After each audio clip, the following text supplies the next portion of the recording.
So hello everyone, তোমরা অনেকেই জানো যে আমি দিদির বাড়িতে আসি। তো দিদির বাড়ি আসার পর দিদি বলছে যে ও বানা বাড়িতে ফুচকা। অ্যাকচুয়ালি ফুচকা যেমন হয় সেরকমই বাড়িতে বানাই ভেবেছিল, বাট গাইস আমার জিজু জানতো না যে দিদি বাড়িতে ফুচকা বানাবে। এইদিকে জিজু রেডিমেড ফুচকা নিয়ে এসেছে।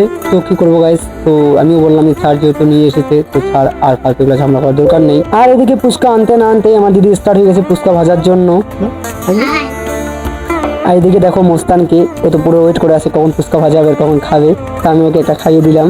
খাইয়ে দেওয়ার পরে আমরা এখন রেডি করবো সবকিছু। প্রথমে জলে লেবু দিয়ে তারপর আস্তে আস্তে সব মশলাগুলো অ্যাড করবো গাইস। অ্যাকচুয়ালি এই সব প্রসেস আমার জিজু করছে, আমি জাস্ট নর্মালি ভিডিও করছি। অ্যাকচুয়ালি কি বলতো গাইস, আমার জিজুর যে ফ্যামিলি আছে না, সত্যি গাইস সবাই অনেক অনেক অনেক ভালো, মানে এত ভালোবাসে আমাকে কি বলবো আর। যাই হোক গাইস, তো এদিকে আমরা সবকিছু রেডি করার পরে আমি ওদেরকে বললাম দাঁড়া আগে আমি ভিডিওটা ঠিক করে নিই, ভালো করে ভিডিওটা করবো, তারপরে তো সবাই খাবি। এদিকে দিদি বলছে তাড়াতাড়ি কর, আর আমি এদিকে পুরো দেরি করতেছিলাম। আর এটা দেখে দিদি প্রচন্ড হাসতেছিল, জিজুরা পুরো হাসতেছিল।